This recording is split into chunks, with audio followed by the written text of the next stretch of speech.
আসসালামু আলাইকুম রহমতুল্লাহ। প্রিয় সুধী, গত পর্বে আমরা দর্শন শাস্ত্রের বিভিন্ন সংজ্ঞা বা উৎপত্তি স্থল এবং কিছু প্রশ্নোত্তর করেছিলাম।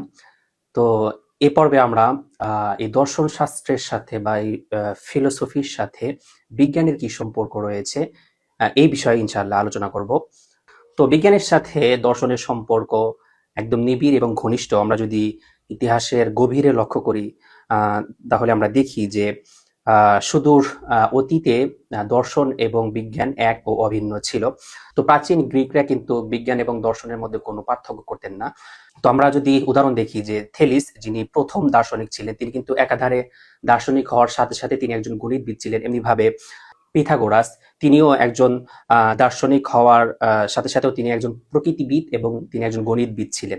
এমনিভাবে আমরা প্লেটোর জীবনের দিকে যদি তাকাই, তাহলে আমরা দেখি যে প্লেটো তার জ্যামিতির প্রতি কিন্তু অনেক অনুরাগ ছিল এবং এমনকি বলা হয়ে থাকে যে তার যে একাডেমিক ভবন ছিল, সেই একাডেমিক ভবনের উপরে লেখা ছিল যে জ্যামিতি জানে না সে যেন আমার এখানে প্রবেশ না করে। তো এমনিভাবে অ্যারিস্টটলের যে বিশ্বকোষ ছিল, তার মধ্যে তৎকালীন সময় সকল বিজ্ঞান প্রায় অন্তর্ভুক্ত ছিল। তো প্রাচীনকাল থেকে দর্শনকে মাদার অফ অল সায়েন্স বলা হতো, অর্থাৎ বিজ্ঞানের রানী বলা হতো এই দর্শনকে।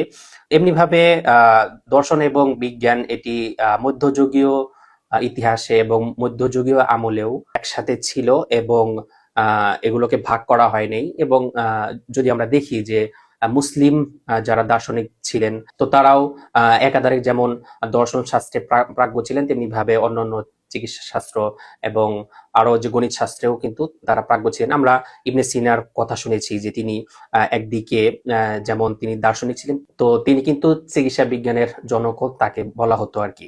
তো আধুনিক যুগের শুরুতে এসে এই দর্শন থেকে বিজ্ঞান এটি আলাদা হতে থাকে। বিশেষভাবে রজার বেকন যখন তিনি পরীক্ষামূলক পদ্ধতির কথা বললেন এবং অভিজ্ঞতাবাদ এটি যখন শক্তিশালী হয়ে উঠল, তখন থেকেই এই দর্শন থেকে বিজ্ঞান আলাদা হয়ে যেতে লাগলো। তো সর্বপ্রথম যেটি দর্শন থেকে যে বিজ্ঞানটি আলাদা হলো সেটা হলো ফিজিক্স। এটি 17 সালের শেষের দিকে আইজ্যাক নিউটনের হাত ধরেই কিন্তু এই ফিজিক্স এটি দর্শন থেকে পৃথক হলো। এমনিভাবে এর সাথে সাথে সাইকোলজি এবং সিসিওলজি যে আছে, সমাজ বিজ্ঞান যে আছে, এটিও কিন্তু ধীরে ধীরে দর্শন থেকে এটি স্বতন্ত্র বিজ্ঞান হিসাবে পরিগণিত হতে লাগলো। তো আমরা যদি গভীরভাবে লক্ষ্য করি, তাহলে এই দর্শনের সাথে কিন্তু বিজ্ঞান ওতপ্রোতভাবেই জড়িত ছিল। আমরা যদি দেখি যে এই যে গণিত যে বিষয়টা, এটি যদি আমরা খেয়াল করি যে গণিত কি, তো এটির মূল এটি কিন্তু মূল দর্শন থেকেই এসেছে বা এটার চিন্তা। যেমন গণিত বলতে আমরা একক, অর্থাৎ ইউনিটি বা ফিনিটি বা ইনফিনিটি, এই যে ধারণা আছে এটির উপরে কিন্তু এই গণিতটা নির্ভরশীল। এমনি ভাবে আমরা যদি হিউম্যান সায়েন্স দেখি, এটি কিন্তু মানুষের সারসত্তা, এসেন্স, উৎস এবং পরিণতি, অধিকার বা কর্তব্যের মতো মৌলিক বিষয়ের উপরে কিন্তু এই মানবিক বিজ্ঞান এটি কিন্তু নির্ভরশীল। এমনি ভাবে প্রাকৃতিক যে বিজ্ঞান রয়েছে, এটিও কিন্তু নেচার, ম্যাটার, ল বা ইমেশন বা এই ধরনের ধারণার উপরে কিন্তু নির্ভরশীল। অর্থাৎ বিজ্ঞান যে এখন চলতেছে বা বিজ্ঞান যে বের হচ্ছে বা বিজ্ঞানের মূল সূত্র কিন্তু এই দর্শন থেকে কিন্তু নেওয়া। আমরা যদি ভালোভাবে খেয়াল করি, তাহলে দেখি যে মূল সূত্রগুলো কিন্তু এই দর্শন থেকে কিন্তু এসেছে। তো এরপরেও বিজ্ঞানের সাথে দর্শনের কিছু দিকে পার্থক্য রয়েছে, যেমন বিষয়বস্তুর দিক থেকে পার্থক্য রয়েছে দর্শন এবং বিজ্ঞান। কারণ প্রতিটি বিজ্ঞান একটি সীমাবদ্ধ ক্ষেত্র বা একটি নির্দিষ্ট বিষয় নিয়ে তারা কাজ করে এবং অস্তিত্বের কোনো একটা অংশ নিয়ে তারা গবেষণা করে ফলাফল বের করে। কিন্তু দর্শন কিন্তু কোনো একটা নির্দিষ্ট অংশের মধ্যে কিন্তু সীমাবদ্ধ থাকে না, বরং এটি ইউনিভার্সাল বা ব্যাপক বিষয় নিয়ে কিন্তু এই দর্শন আলোচনা করে এবং এটি নিয়ে গবেষণা করে এবং ফলাফল বের করে। 2 নম্বর হলো লক্ষ্যের দিক থেকে পার্থক্য। বিজ্ঞানের প্রধান লক্ষ্য হলো প্রাকৃতিক যে বিষয়গুলো ঘটে এবং এটার পেছনে ল কি রয়েছে, কারণ কি রয়েছে, এই নিয়ম কি রয়েছে, এইগুলো হলো বিজ্ঞানের কাজ।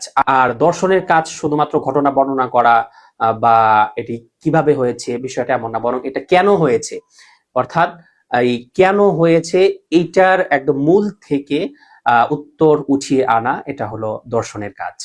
আর বিজ্ঞানের কাজ শুধু এটি কিভাবে হয়েছে বা একটি ল, এটি নিয়ে হলো গবেষণা করা। 3 নাম্বার হলো পদ্ধতিগত পার্থক্য। আমরা যদি দেখি যে বিজ্ঞান কিন্তু আরোহ পদ্ধতি তথা ইস্তেকরা, এই পদ্ধতিতে চলে, অর্থাৎ অবজারভেশন বা পরীক্ষা নিরীক্ষা করে এরপরে হলো একটা ফলাফল বের করে। অর্থাৎ বিজ্ঞান এই ইন্দ্রিয়যোগ্য বিষয়ের বাহিরে কিন্তু বিজ্ঞান যায় না। দর্শন কিন্তু এই বিজ্ঞান ছাড়া, এই যে ল্যাবরেটরি বা এই ধরনের পরীক্ষা নিরীক্ষা ছাড়াও এই বৌদ্ধিক ধ্যানের মাধ্যমে কিন্তু দর্শন ফলাফল এটি বের করে নিয়ে আসে এবং গভীরে পৌঁছানোর চেষ্টা করে। 4 নাম্বার হলো ফলাফলের দিক দিয়ে পার্থক্য। বিজ্ঞান হলো একটি খণ্ড বা আংশিক পরীক্ষা নির্ভর একটি বিষয়ের বা সমসাময়িক একটি বিষয়ের তারা ফলাফল দেয়।